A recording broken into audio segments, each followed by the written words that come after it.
Hello everyone, आप सभी का स्वागत करता हूं। आज का यह नया वीडियो सोलर सिस्टम के ऊपर बनाया गया है।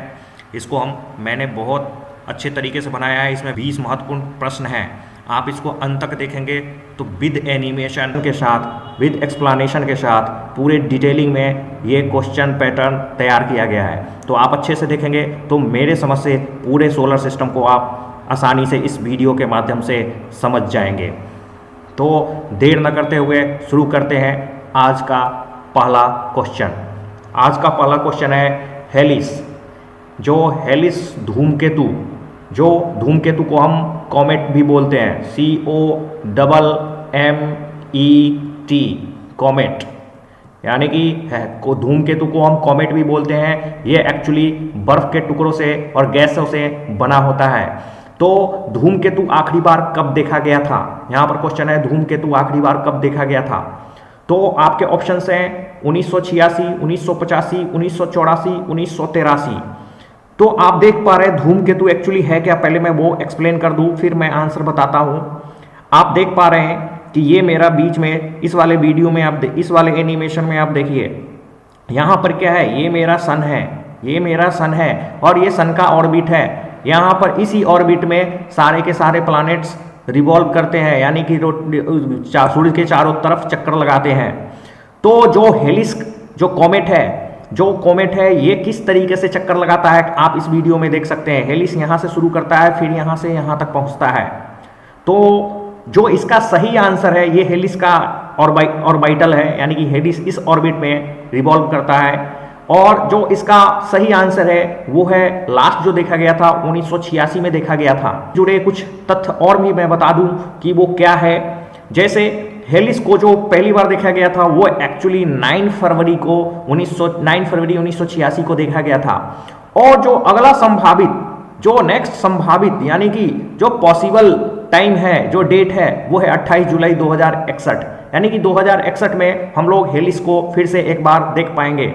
एक्चुअली हेलिस जो है 76 साल में एक बार दिखाई देता है। एक्चुअली 75 और 76 ये हो सकता है, तो लेकिन 76 क्योंकि जो हमारा ब्रह्मांड है वो टाइम टू टाइम इसमें भी चेंजेस होते रहते हैं। तो 76 साल एक छोटा सा साल नहीं होता है, बहुत बड़ा साल होता है। तो इसमें बहुत सारे चेंजेस हो रहे होते हैं हमारे ब्रह्मांड में, हमारे यूनिवर्स में। धूमकेतु को हम पुच्छल तारा भी कहते हैं, धूमकेतु पुच्छल तारा के नाम से भी जाना जाता है। तो मैं ये बता दूं कि 28 जुलाई 2061 को अगला दिखाई देगा। तो इंफॉर्मेशन है इस जगह पे अभी 2024 चल रहा है, तो 2024 में जो हेलिस कॉमेट है इस जगह पे है। 2024 में हेलिस कॉमेट इस जगह पे है, यानी कि एक साइड इसको आने में, यानी कि आप 76 का आधा कीजिए 38 साल और 38 साल का टाइम लगता है, 38। लेकिन इसमें इस साइड हो सकता है 39 हो और इधर 37 हो, या 37 हो। तो अप्रॉक्सीमेट मैंने बताया है कि 38 ईयर्स एक साइड, 38 ईयर दूसरे साइड। ये इसके इलेक्ट्रिकल ऑर्डर पे डिपेंड करेगा। तो अभी जैसा कि यहाँ पर इस जगह पे हेलिस कॉमेट आ चुका है, यानी कि अभी कॉमेट का जो पोजीशन है इस ऑर्बिटल में है, यानी कि ये पूरे ऑर्बिटल को एक्सेस, यानी कि सारे ग्रह को ये चक्कर लगा रहा है। एक तरीके से देखा जाए तो हर एक ग्रह के ऑर्बिटल को ये क्रॉस कर रहा है। तो यहाँ से आप देख पा रहे हैं कितना दूर जा रहा है। यहाँ पे हमारा अर्थ है इस जगह पे, यानी कि बहुत दूर है ये हेलिस। और यहाँ से जब ये चक्कर लगाता है ऑर्बिटल, तो जब यहाँ पे पहुंचेगा तो वो जो टाइम होगा वो जुलाई 2061 का टाइम होगा। अगले क्वेश्चन की ओर चलते हैं। निम्नलिखित में से कौन सा जोवियन ग्रह है? जोवियन प्लैनेट, यानी कि पूछ रहा है जोवियन प्लैनेट कौन सा है। ये भी बहुत ही इंपॉर्टेंट क्वेश्चन है, जोवियन प्लैनेट, इससे भी क्वेश्चन आते हैं। तो मैं आपको बता दूं इसका ऑप्शन है पृथ्वी, यूरेनस, मंगल, शुक्र। यानी कि इनमें से यूरेनस को आप लोगों को मालूम होना चाहिए अरुण भी बोला जाता है, अरुण, यूरेनस को अरुण भी बोला जाता है, और नेपच्यून को वरुण। ये इंग्लिश वर्ड है यूरेनस, तो ये भी याद रखेंगे Arun. Arun is the correct Hindi name, Arun. तो यूरेनस को अरुण भी बोला जाता है। तो मैं बता दूं कि जोवियन ग्रह होता क्या है।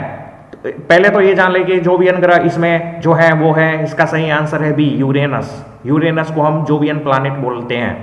तो मैं इससे ये जो आप देख रहे हैं ऊपर में ये वाला, ये एक्चुअली यहाँ पर सन है हमारा, यहाँ पे सन है, और सन से आप देख सकते हैं यहाँ से स्टार्ट हो रहा है सारे के सारे इसके प्लैनेट्स।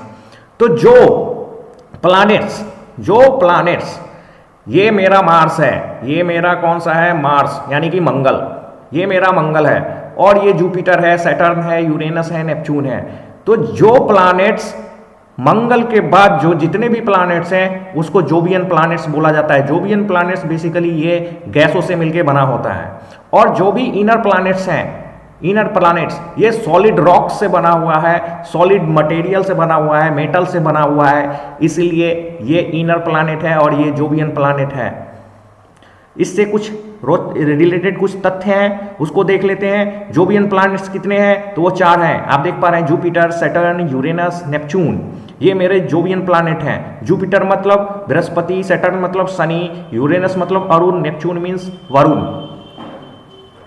तो नाम यहाँ पर आप देख सकते हैं, बृहस्पति, शनि, यूरेनस, नेपच्यून। यहाँ भी मैंने हिंदी में भी लिखा है, तो आप इसको भी नोट कर लेंगे।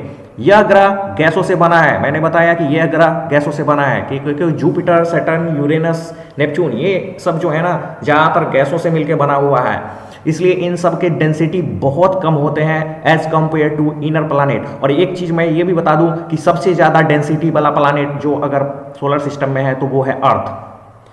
अगले क्वेश्चन, और शुरू के 4 ग्रह, शुरू के जो 4 ग्रह हैं बुध, शुक्र, पृथ्वी और मंगल, ये स्थलीय या पार्थिव ग्रह भी कहा जाता है। स्थलीय और पार्थिव ग्रह क्योंकि ये सॉलिड रॉक से बने हुए होते हैं, ठोस हैं, ठोस सतहों से बने होते हैं, जिस वजह से इनको सॉलिड या स्थलीय या पार्थिव ग्रह कहते हैं। इसके थोड़े से कुछ हम एनिमेशंस भी देखेंगे कि एनिमेशन किस टाइप से काम करता है।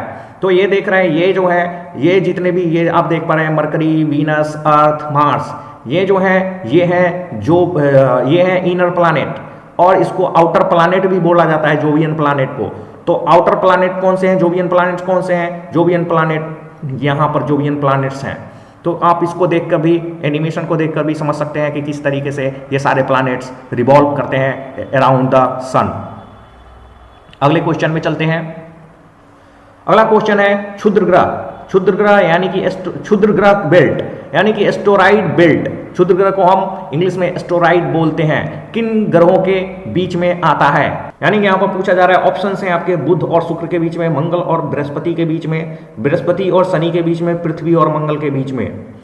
जो इसका सही आंसर है वो है मंगल और बृहस्पति के बीच में। मंगल और बृहस्पति के बीच में यानी कि इनर प्लैनेट और आउटर प्लैनेट के बीच में, यानी कि जहां से जोवियन प्लैनेट स्टार्ट होता है और जहां पर मंगल खत्म होता है, यानी कि मंगल और बृहस्पति के बीच में जो बेल्ट है वो एस्टेरॉइड बेल्ट है वहां। तो इससे रिलेटेड भी आप कुछ तथ्य देख सकते हैं, जैसे कि मैं यहाँ पे बता दूं कि ये जुपिटर है और ये मेरा मार्स है। तो आप देख पा रहे हैं जो जुपिटर और मार्स के बीच में ये जो दिखाई दे रहे हैं, ये जो पोर्शन, ये सारे के सारे क्या है, एस्टेरॉइड हैं। इसीलिए इस बेल्ट का नाम दिया गया है एस्टेरॉइड बेल्ट। तो आपसे क्वेश्चन में यही पूछा जाता है कि किन 2 ग्रहों के बीच में एस्टेरॉइड बेल्ट आता है, तो वो है मार्स यानी मंगल और जुपिटर मतलब बृहस्पति, यानी कि बृहस्पति और मंगल के बीच में हमारा एस्टेरॉइड बेल्ट आता है। इसका एनिमेशन भी मैं दिखा देता हूं। देखिए ये जो दिख रहा है, ये जो दिख रहा है आपको, थोड़ा सा मैं यहाँ से हटा देता हूँ, इसका चेहरा रहने देता हूँ। चलो यहाँ ये जो दिख रहा है ये मेरा सन है, और सन के चारों तरफ ये मेरा पृथ्वी है, ये जो है मेरा क्या है, अर्थ है, और इसके चारों तरफ जो चक्कर मार रहा है वो क्या है, इसके चारों तरफ ये देखिए ये जो चक्कर मार रहा है ये आपका मून है। तो ये रिवॉल्व कर रहा है अराउंड द सन। और ये जो छोटे छोटे दिख रहे हैं, ये जो छोटे छोटे दिख रहे हैं, ये जो छोटे छोटे चीज दिख रहे हैं घूमते हुए, this is called asteroid belt. यही एस्टेरॉइड है और यही एस्टेरॉइड बेल्ट है। और आप देख पा रहे हैं ये जुपिटर है, ये सैटर्न है, सैटर्न के चारों तरफ आप छल्ला भी देख पा रहे होंगे। यहाँ पर देखिए ये सैटर्न के चारों तरफ छल्ला भी है। तो ये जुपिटर और सैटर्न इस जगह पे है, और जुपिटर यहाँ पर है, और देख रहे हैं जुपिटर के पहले यहाँ पर पृथ्वी सूरज की तरफ जाते हैं, तो यहाँ पर एस्टेरॉइड बेल्ट स्टार्ट होता है। तो ये एस्टेरॉइड बेल्ट ये आपका मंगल है, मंगल और आपका जुपिटर के बीच में यानी कि बृहस्पति के बीच में एस्टेरॉइड बेल्ट आता है। अगले क्वेश्चन, हमारे सौर मंडल का सबसे बड़ा ग्रह कौन सा है? Very very important. हमारे सौर मंडल का सबसे बड़ा ग्रह कौन सा है? यहाँ पे कंफ्यूजन होता है कि बृहस्पति है या शनि है। बृहस्पति और शनि में सबसे ज़्यादा कन्फ्यूजन होता है कि हमारा सौरमंडल का सबसे बड़ा ग्रह कौन सा है। तो मैं आपको बता दूं, जो सौरमंडल का सबसे बड़ा ग्रह है वो ऑप्शंस यहाँ पे आपके दिए हुए हैं, शुक्र, मंगल, बृहस्पति, शनि। शुक्र, मंगल तो ये तो बहुत छोटे हैं, तो कन्फ्यूजन यहाँ पे होगा बृहस्पति और शनि में। तो इसका सही आंसर है बृहस्पति, यानी कि Jupiter. Jupiter is the correct answer. इससे रिलेटेड कुछ तथ्य देख लेते हैं। जुपिटर ये 5वां ग्रह है, ये गैस से बना होता है, क्योंकि मैंने बताया था कि जो जोबियन प्लैनेट्स हैं, वो जोबियन प्लैनेट्स जितने भी हैं वो गैसों से बने होते हैं। और इनके जो उपग्रह हैं वो 95 उपग्रह हैं, 95 उपग्रह। और इसमें एक विशाल तूफान है जिसको हम ग्रेट रेड स्पॉट के नाम से जानते हैं। ग्रेट रेड स्पॉट, आपसे पूछा जा सकता है कि ग्रेट रेड स्पॉट किस ग्रह पर एक विशाल तूफान है, तो वो है बृहस्पति ग्रह। और यहाँ पर गैनीमोड जो इसका जितने भी उपग्रह हैं उनमें एक गैनीमोड उपग्रह है, और वो गैनीमोड सबसे बड़ा उपग्रह है। जैसे कि हमारे पृथ्वी का चंद्रमा है, उसी तरीके से गैनीमोड बृहस्पति का है, और भी सारे हैं बृहस्पति के पास। तो ये पूरे ब्रह्मांड में जो हमारे सोलर सिस्टम में जितने भी 8 प्लैनेट्स हैं, 8 प्लैनेट्स, उनके जितने भी उपग्रह हैं उनमें सबसे बड़ा उपग्रह गैनीमोड ही है। तो आपसे यह भी पूछा जा सकता है कि पूरे सोलर सिस्टम में जो सबसे बड़ा उपग्रह है वो कौन सा है, तो गैनीमोड। और एक क्वेश्चन ये भी बन सकता है कि पूरे सोलर सिस्टम में जो गैनीमोड उपग्रह है वो किस ग्रह का उपग्रह है, तो ये भी पूछा जा सकता है। किसी भी तरीके से क्वेश्चन को पूछा जा सकता है। बृहस्पति को आप देख लीजिए, ये मेरा बृहस्पति है, ये मेरा बृहस्पति है।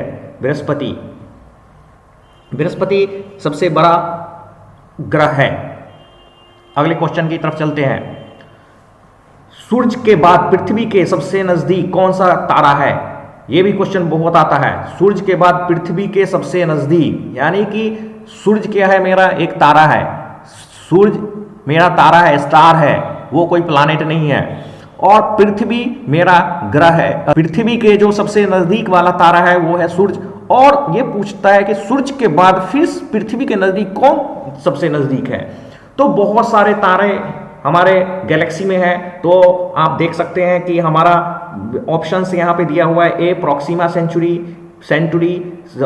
B Alpha Centauri, C Sirius and D Barnard तारा। तो मैं आपको बता दूं जो इसका सही आंसर है वो है प्रॉक्सिमा सेंचुरी, यानी सेंचुरी या सेंचुरी बोलो, जो भी बोलो, लेकिन प्रॉक्सिमा याद रखना। प्रॉक्सी का मतलब होता है, इसका वर्ड से थोड़ा सा आप क्लू ले सकते हो। प्रॉक्सी का मतलब होता है नजदीक, यानी कि सूर्य पृथ्वी के नजदीक सूर्य के बाद अगर कोई तारा है तो वो है प्रॉक्सिमा सेंचुरी। इससे कुछ जरूरी तथ्य भी होंगे, देख लेते हैं। प्रॉक्सिमा सेंचुरी जो डिस्टेंस है वो है आपका 4.24 प्रकाश वर्ष, क्योंकि मालूम है कि हम लोग जो ग्रहों का डिस्टेंस नापते हैं वो है प्रकाश वर्ष में, हम लोग उसको नापते हैं या फिर पारसेक में नापते हैं। तो आप लोग बताइएगा कि एक पारसेक सबसे बड़ी इकाई है, एक पारसेक में कितने प्रकाश वर्ष होते हैं, ये आप लोग कमेंट्स में बताएंगे। उसके बाद आता है अल्फा सेंचुरी की जो दूरी है वो है 4.34।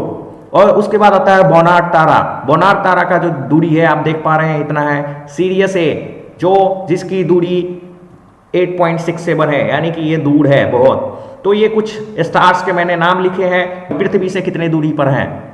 तो इसका सही आंसर है प्रॉक्सिमा सेंटोरी। अगले क्वेश्चन, पृथ्वी पर समुद्र तल से सबसे गहरा बिंदु कौन सा है? ये पृथ्वी से रिलेटेड है, पृथ्वी भी हमारा ग्रह है, प्लैनेट है, तो इस प्लैनेट से रिलेटेड पूछ रहा है कि समुद्र तल पर जो हमारे पृथ्वी पर जितने भी समुद्र हैं, आपको मालूम होना चाहिए कितने समुद्र हैं, यानी कि महासागर, वो 5 महासागर हैं। तो सबसे गहरा बिंदु कौन सा है, सबसे डीपेस्ट पॉइंट पूछ रहा है, मतलब धरती के अंदर सबसे गहरा जगह कौन सा है हमारे पृथ्वी पे। तो यहाँ पर ऑप्शंस है उत्तरी चैनल, बी प्रशांत महासागर, सी मैरियाना ट्रेंच, डी लाल सागर। इसका जो सही आंसर है वो है मैरियाना ट्रेंच भी आपके प्रशांत महासागर के अंदर ही है, लेकिन ये वो जगह है जो सबसे डीपेस्ट पॉइंट है पूरे पृथ्वी पर। इससे जरूरी कुछ तथ्य देख लेते हैं। जगह प्रशांत महासागर, ये प्रशांत महासागर में है। और प्रशांत महासागर क्या है? विश्व का सबसे बड़ा महासागर है। ये भी एक क्वेश्चन बन सकता है कि विश्व का सबसे बड़ा महासागर कौन सा है, तो वह है प्रशांत महासागर, यानी कि हमारे पृथ्वी पर सबसे बड़ा महासागर प्रशांत महासागर है। उसके बाद इसका आकार कैसा है? इसका आकार है अर्धचंद्र, यानी कि आधा जो चांद नजर आता है उस तरीके से के आकार में मैरियाना ट्रेंच है। इसकी गहराई कितनी है? 11,022 मीटर, 11,022 मीटर, जो कि फीट में अगर किया जाए, फुट में किया जाए तो 36,070 फुट के लगभग है। आप सोच सकते हैं कि जो हमारा एवरेस्ट है उसकी ऊंचाई 8848 मीटर के करीब है। 8848 मीटर जो हमारा एवरेस्ट है, एवरेस्ट की ऊंचाई 8848 मीटर है। तो आप सोच सकते हैं कि अगर एवरेस्ट को भी इस जगह पे डाल दिया जाए तो एवरेस्ट भी डूब जाएगा, पानी के अंदर चला जाएगा। तो इतनी गहराई है मैरियाना ट्रेंच का। और लंबाई इसकी 2550 किलोमीटर है और इसकी चौड़ाई 69 किलोमीटर है। और आपके लिए जो प्रश्न रहेगा वो पृथ्वी पर कुल कितने महासागर हैं, इसको आप कमेंट्स बॉक्स में बताएंगे कि कितने महासागर हैं। एक महासागर तो आपने देख लिया, प्रशांत महासागर। इसको थोड़ा सा ग्राफिकली भी देख लेते हैं कैसा है। आप जो ये देख रहे हैं ये है मैरियाना ट्रेंच, ये प्रशांत महासागर है। यहाँ पर जापान भी है क्योंकि जापान में बहुत सुनामी आते रहती है। ताइवान है, फिलीपींस है, इंडोनेशिया है, ऑस्ट्रेलिया है, पापुआ न्यू गिनी है। तो यहाँ पर जो मैरियाना ट्रेंच है वो देख पा रहे हैं, ये शेप है, ये शेप में मैरियाना ट्रेंच है, यानी कि अर्धचंद्राकार। यहाँ पर ये मैरियाना ट्रेंच इस तरीके से अर्धचंद्राकार में है, यानी कि अर्धचंद्र के शेप में है। और इसी मैरियाना ट्रेंच के बगल में एक डीप पॉइंट है जिसका नाम है चैलेंजर डीप, तो ये भी याद रखना है। तो ये ग्राफिकली में मैंने आपको दिखा दिया है। नेक्स्ट क्वेश्चन पे चलते हैं। हमारे सौर मंडल में कौन सा ग्रह अपने प्रमुख छल्लों के लिए जाना जाता है? यानी कि सौर मंडल में वो एक ग्रह है जिसमें छल्लों के लिए जाना जाता है, उसमें बहुत सारे छल्ले हैं, बने हुए हैं छल्ले यानी कि रिंग्स। तो ऑप्शंस हैं आपके शुक्र, शनि, बृहस्पति, पृथ्वी। तो इसका जो सही आंसर है वो है शनि। शनि के चारों तरफ गैसों के छल्ले बने हुए हैं, गैस के छल्ले बने हुए हैं, बर्फ के छल्ले बने हुए हैं, तो बहुत सारे छल्ले बने हुए हैं। इसके बारे में जान लेते हैं। शनि मेरा छठा ग्रह है, यानी कि बृहस्पति के बाद ये आता है, तो शनि मेरा छठा ग्रह है। इसको सैटर्न भी बोला जाता है इंग्लिश में, याद रखेंगे सैटर्न। और ये गैसों से बना होता है। मैंने बोला है कि जो भी ये जोवियन प्लैनेट्स है वो गैस से बने होंगे। और इनमें छल्लों की संख्या 9 है और इन 9 छल्लों में बहुत सारे घूमते रहते हैं गैस। और उपग्रहों की संख्या 62 है, यानी कि बृहस्पति के पास जो उपग्रह हैं वो 62 हैं। इसमें भी कुछ जो है ग्रह 162 तो टोटल है, लेकिन कुछ ग्रह ऐसे हैं जिसको अभी भी ऑफिशियल रिकॉग्नाइज नहीं किया गया है। टाइटन जो है जैसे शनि का सबसे बड़ा उपग्रह है। जिस तरीके से गैनीमोड आपका बृहस्पति का उपग्रह था और पूरे ब्रह्मांड का सबसे बड़ा उपग्रह था सोलर सिस्टम का, तो शनि का सबसे बड़ा उपग्रह टाइटन है और ये पूरे सौर मंडल का दूसरा सबसे बड़ा उपग्रह है। यानी कि पहला सबसे बड़ा उपग्रह गैनीमोड एंड उसके बाद टाइटन। ये शनि में आप देख पा रहे हैं, ये जो गैस के छल्ले बने पड़े हैं ये छल्ला है और ये मेरा सैटर्न है, शनि। अगले क्वेश्चन, सूर्य की रोशनी पृथ्वी तक पहुंचने में कितना समय लगता है? वेरी वेरी इंपॉर्टेंट, ये तो बच्चों वाली सवाल है। जैसे कि इसको जनरल टर्म में हम 8 मिनट बोलते हैं, लेकिन इसका एक्चुअली क्या होगा? 8 minute 20 second. This is the correct answer. रोशनी पहुंचने में 8 मिनट 20 सेकेंड का समय लगता है लगभग। अगले क्वेश्चन, सूर्य का निम्नलिखित में से कौन सा भाग मनुष्य को दिखाई देता है? मनुष्य जब देखता है तो सूर्य का वो कौन सा भाग है जो देख पाता है? वो फोटोस्फीयर है या कोरोना है या क्रोमोस्फीयर है या कोर है? कोर मतलब सूर्य का बिल्कुल सेंटर पॉइंट, उसको तो देखना पॉसिबल ही नहीं है, उसको तो देख ही नहीं पाएंगे। तो इसका आंसर जो होगा वो है फोटोस्फीयर।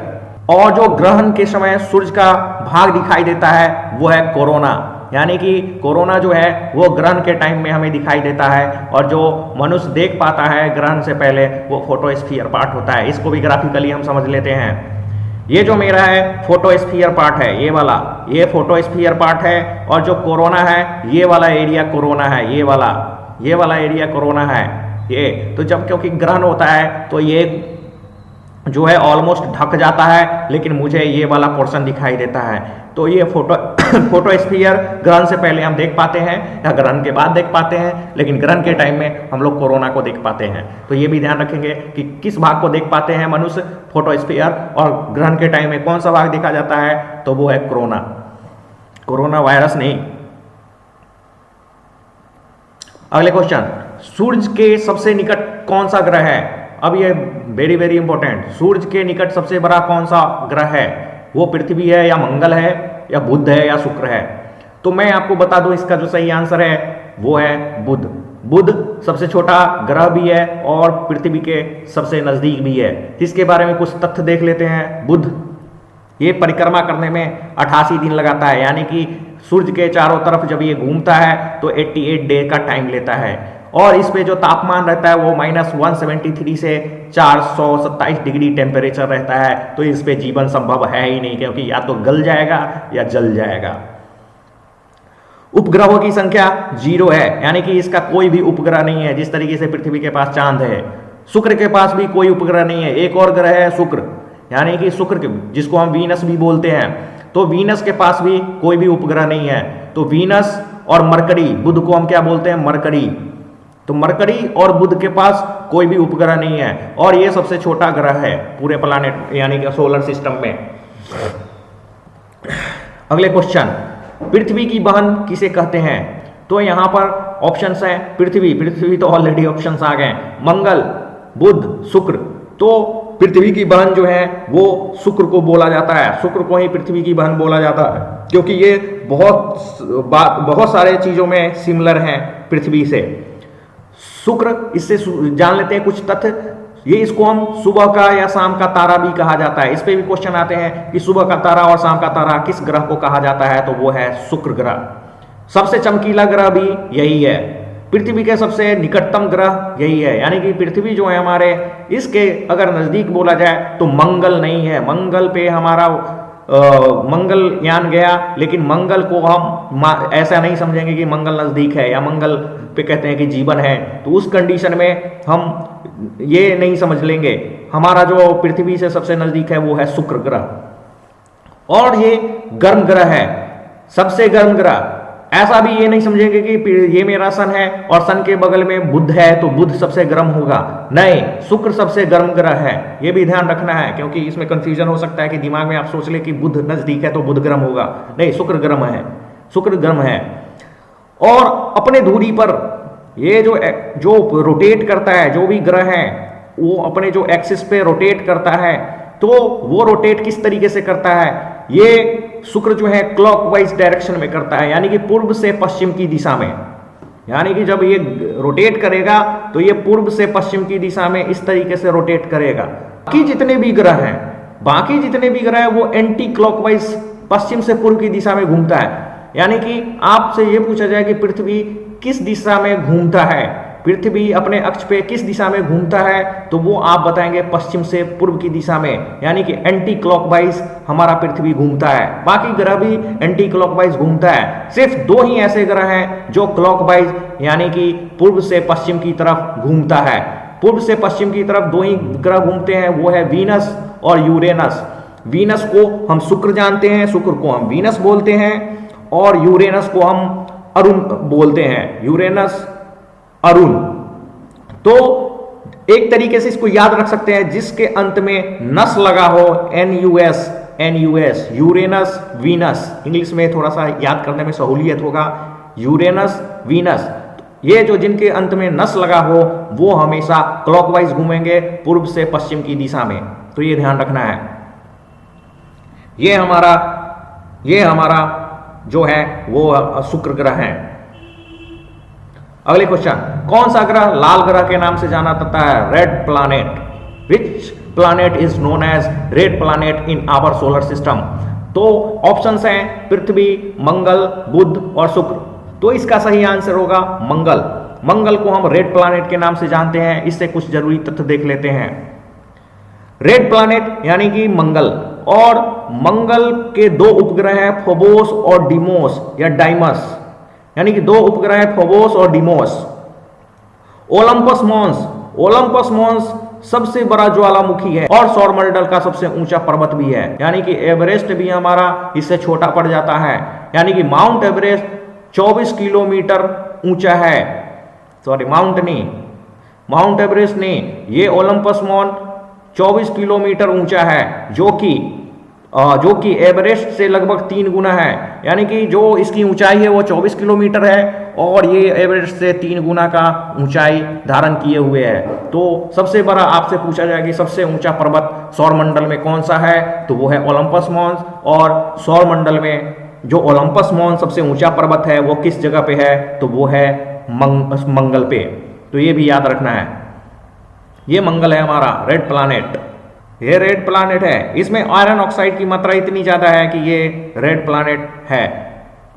अगले क्वेश्चन, किस ग्रह को हरा ग्रह कहा जाता है? Green planet. ग्रीन प्लैनेट किसको कहा जाता है? तो इसका ऑप्शन है पृथ्वी को, यूरेनस को, बुध को, बृहस्पति को। तो यहाँ का जो सही आंसर है वो है यूरेनस। यूरेनस को हम लोग ग्रीन प्लैनेट के नाम से जानते हैं। इसके बारे में कुछ तथ्य देख लेते हैं। मीथेन गैस के अधिकता के कारण, यानी कि मीथेन गैस इसमें इतना ज़्यादा है कि ये हरा रंग का दिखाई देता है, इससे ये तथ्य याद रखेंगे। अगले क्वेश्चन, किस ग्रह को नीला ग्रह कहा जाता है? किस ग्रह को नीला ग्रह कहा जाता है? ए पृथ्वी, बी यूरेनस, सी बुध, डी बृहस्पति। तो आपको बता दूं, पृथ्वी को नीला ग्रह के नाम से जाना जाता है। ये मत समझिएगा कि पृथ्वी पे बहुत हरियाली है तो हरा ग्रह बोला जाएगा, नहीं, इसको नीला ग्रह बोला जाता है। इसके आप कुछ तथ्य देख लीजिए। आप जब स्पेस से जाकर देखेंगे, ये देखिए, ये नासा के द्वारा जारी किया हुआ इमेज है। स्पेस में बैठी हुई इनका फोटो खींचा जा रहा है और पृथ्वी मेरा ब्लू कलर का दिख रहा है, यानी कि नीला। और जो पृथ्वी है ये इस तरीके से सूरज का चक्कर लगाती है, यानी कि आप देख पा रहे हैं सूरज का चक्कर लगाते हुए। एंटी क्लॉकवाइज, क्लॉकवाइज कैसा होता है? इधर से क्लॉकवाइज होता है। एंटी क्लॉकवाइज मैंने बोला था ना, पश्चिम से पूर्व की दिशा में। ये देखो, वेस्ट से ईस्ट की तरफ आ रही है, वेस्ट से ईस्ट की तरफ। तो ये पूर्व से पश्चिम से पूर्व की दिशा में चक्कर लगाती है पृथ्वी। और इससे कुछ जरूरी तथ्य देख लेते हैं। पृथ्वी पे 71% यानी कि 71% पानी है, जिसके कारण अंतरिक्ष से ये नीला दिखाई देता है। नीला दिखाई देने का कारण एक और है, इसके इन्वायरमेंट में के कारण भी इसमें नीला दिखाई देता है। ये अपने अक्ष पे 23.5 डिग्री झुकी हुई है। ये भी क्वेश्चन बनता है कि पृथ्वी अपने अक्ष पे कितनी डिग्री झुकी हुई है, तो वो 23.5 डिग्री।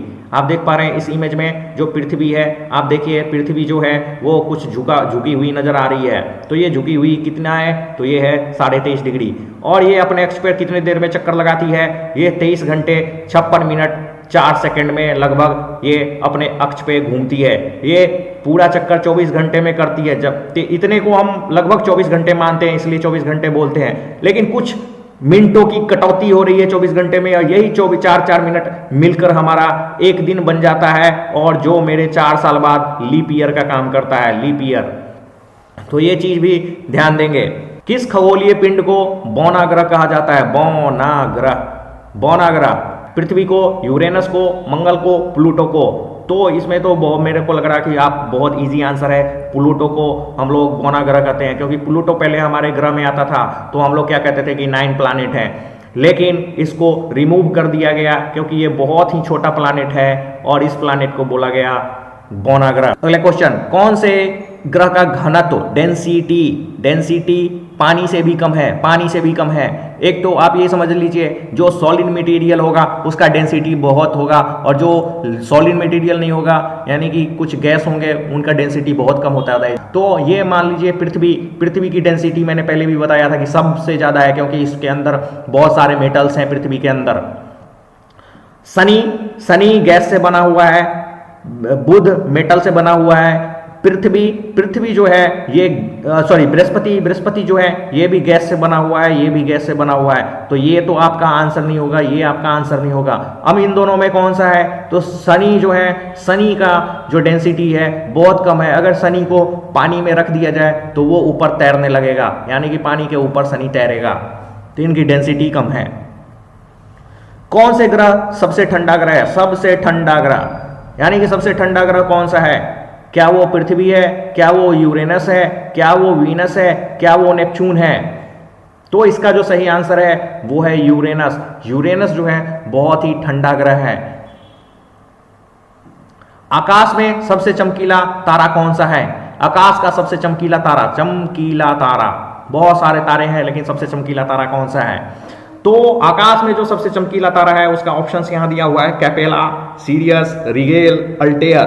तो इसका जो सही आंसर है सीरियस ए, सीरियस बी। तो सीरियस ए हमारा एक ऐसा तारा है, जैसे कि आपने कुछ पहले भी आपने वीडियो में थोड़ी देर पहले देखा था कि सीरियस ए का डिस्टेंस पृथ्वी से कितना है, जैसे Proxima Centauri, Alpha Centauri, Sirius. तो सीरियस इतनी दूरी होने के बावजूद भी ये इतना चमकीला क्यों है?